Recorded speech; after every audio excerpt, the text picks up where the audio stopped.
Watch any action movie. Before the action hits, what happens? There's a moment, a speech, a plea, something emotional. And underneath it, the score starts to build. Slowly at first, then louder, then stronger, until it reaches a crescendo. And then the action starts. And what happens to you? You feel it. You start to feel what the characters are feeling. You're not just watching anymore, you're in it. In a way, you've become part of the movie. And that's not an accident.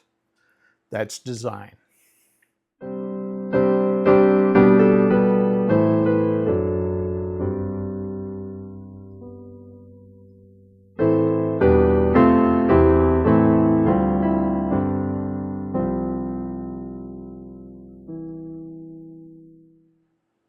Good morning, good afternoon, good evening, whenever you're watching from wherever you're watching.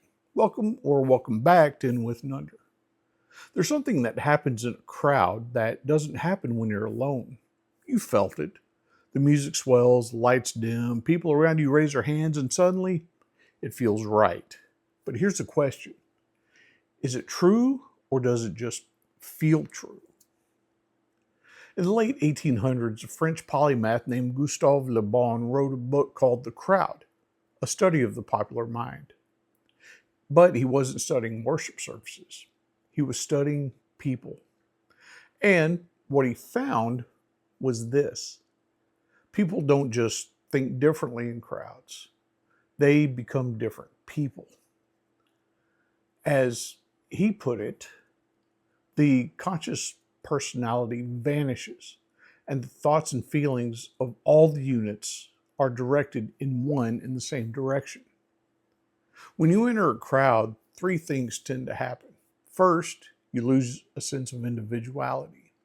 You stop being you and start being part of the group. Second, emotions spread. Not ideas, not arguments, emotions. If the room is excited, you feel excited. If the room is intense, you feel intense. And third, you become more suggestible.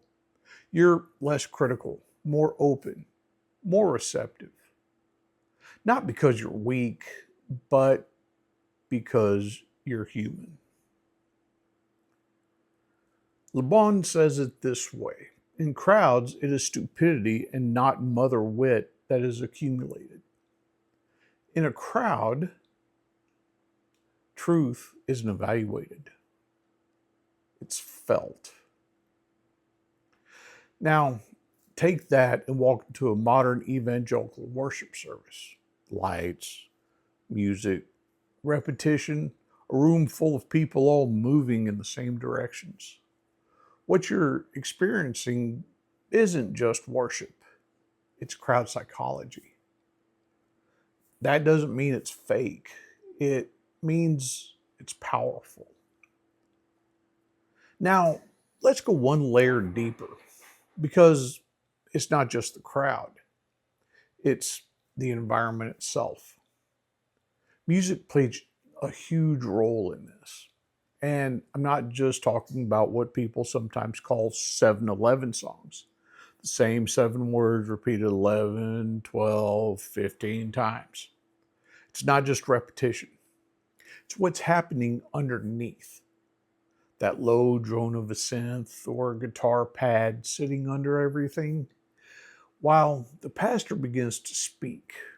And what should be a prayer starts to sound like an emotional appeal.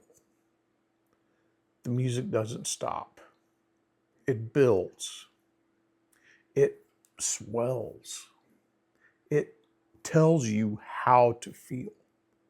And over time, you start to associate that feeling with truth. Again, not necessarily because anyone is trying to manipulate you, but because that's what the environment is dictating. Now, compare that to a historic liturgical worship setting. The music hits different. A hymn, especially with a strong, well-played organ, doesn't just carry emotion.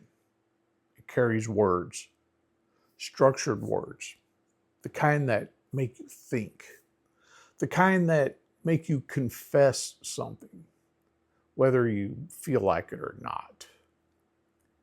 And then there's something you don't often get in these other settings: silence. Moments where nothing is pushing you emotionally, where you actually have to sit with what you just heard. And then you confess the creed, not as empty repetition, but as an assent.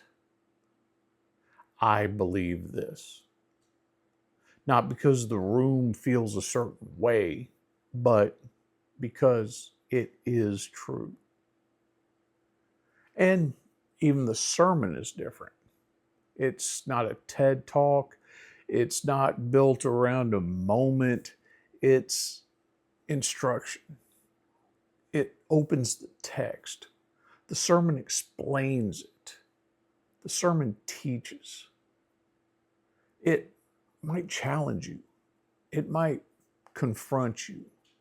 It might even make you uncomfortable. But its goal isn't to make you feel something. Its goal is to give you something true. And sometimes the truth doesn't feel good, at least not at first. But here's the danger. If something feels powerful, we assume it must be true. But feelings can be produced. They can be amplified. They can even be manipulated, intentionally or not. And if truth is measured by how strongly it's felt, then anything can feel and be true. But Christianity doesn't rest on what you feel in a crowd. It rests on what Christ has done for you, outside of you, for you, given to you in His Word, given to you in baptism, given to you in the Lord's Supper. Those things don't depend on your emotional state.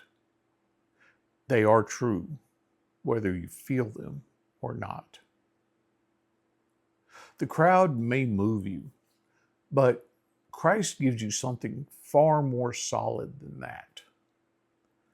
Don't confuse emotional intensity with truth.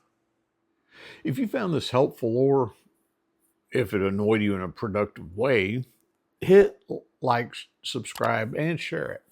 That's how this channel stays alive and how confessional Lutheranism doesn't get drowned out online.